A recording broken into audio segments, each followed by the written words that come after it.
So last night on Monday Night Football, the replacement referees made a pretty big fail, and I can already tell you, this is going to be a very big topic for the upcoming weeks. Footage to see that that was, in fact, an interception. When the guy on the Packers caught the ball, he immediately pulled the ball into his chest. That, in the NFL, counts as having control of the ball, and therefore should have been ruled an interception. Whereas the guy on the Seahawks, all he did was have his arm in the Packers guy's arm. So, I mean, that's not really having control of the ball, So in this particular right? instance, I would say yes, in fact, the replacement referees blew the call. You can't really give the replacement refs that much help for this, and I'm going to tell you why. Because they're human beings, all right? Human beings make mistakes. A few years ago in Major League Baseball, there was a young pitcher by the name of Armando Galarraga.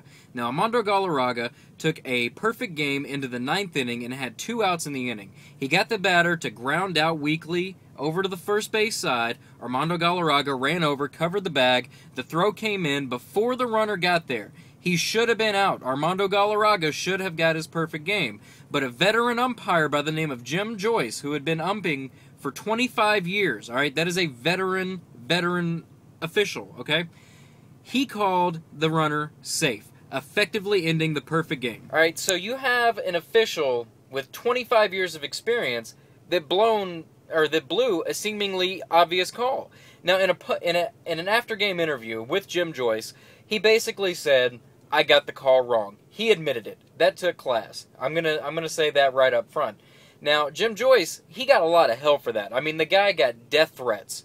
All right, but then you look at Armando Galarraga, the guy that he cost the perfect game.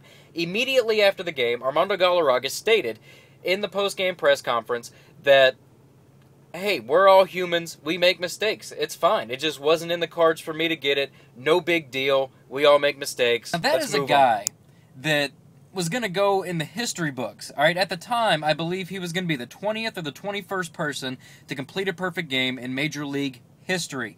Now, baseball is the oldest sport in America. It's been around since, well, when they say Major League history, they go back in the World Series era, which is something like 112 years ago. It's pretty ridiculous, all right? In 112 years, he was going to be the 20th person to complete a perfect game. But even he had the mentality of, we're all human, we all make mistakes, it's fine, I'm over it, let's move on. Now let's look at the NFL situation. All right, the thing that you have to remember is the actual referees for the NFL, they don't actually work for the NFL. They're a union, all right, and they're contracted with the NFL. So really, all this is coming down to is who's going to have the upper hand. So let's look at it from the NFL's point of view. The NFL has their back against the wall right now. On one hand, they can get the replacement referees in there and just keep doing what they're doing and just hold out until the actual referees union caves in. Or on the other hand, they cave in and they give in to the the referees union's demands, and then what that's going to do is that's going to give the upper hand to the union. So who's to say, you know, if they give in tomorrow and say, okay, you know, refs, come back, we're sorry, we'll go ahead and meet your demands, go ahead and come back and do what we got to do, yada, yada, yada. Who's to say that, you know, come January when the NFL goes into the playoffs that the refs aren't going to say, well, I mean, they caved this time, so let's go ahead and go on strike again and see if they won't cave again. Or, you know, who's to say that they won't do it next summer or in the middle of next season or, you know, 2015, 2014. I mean, you never know. In a nutshell, that's why the NFL is still in a lockout right now. That's why they're still holding out, is because they don't want to give the upper hand to the referees union. All right, so now let's look at the replacement officials. I don't think that the solution is just to get rid of them and, you know, just call them names and make fun of them and say that they're doing a shitty job and all that good stuff. All right, first you have to understand, you know, what's going on. You have to look at the replacement officials' background. Most of these officials that they currently have in the NFL as the replacements for the actual officials come from Division III football. Now, the difference between Division III and the NFL is it's a little bit more fast-paced in the NFL. It's a little bit more, you know, bang-bang. So when you look at that, I mean, they're going to miss a few calls. I mean, it's just what it is. But, I mean, just because, you know, somebody starts a new job and they don't get it, you know, their first couple of weeks, they don't understand it the first month, I mean, is that grounds to fire them? No.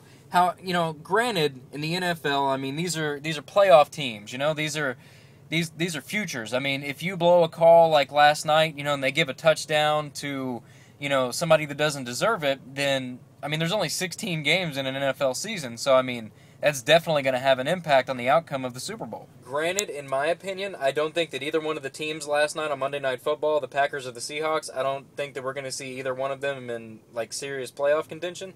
But I mean, if it was a team like the Texans or like the Giants or something like that, teams that have a legitimate shot at making the playoffs this year, then yeah, that's going to stir up a lot of controversy. But ultimately, what caused the most controversy last night wasn't the fact that they actually got the call wrong. It was the fact that two officials simultaneously, all right, at the exact same time, threw up two different signs indicating two different outcomes of the play. So let's look at that for a second. All right, you have one guy, the official that was calling up for the timeout. He was trying to stop the clock. We don't know why he was trying to stop the clock. Maybe he was stopping the clock because of the interception. Maybe he was going to stop the clock because of a touchback. Maybe he was stopping the clock because he knew it was going to go to a replay. And then the other official threw up a sign for the touchdown. Now that's the official that just absolutely got it wrong, because by all accounts, the Packers had possession of the ball. But in all honesty, you can't blame either guy for going with their gut, because that's what any kind of official in any sport, their job is to make a gut decision instantly. As soon as they see something happen, they have to make a decision.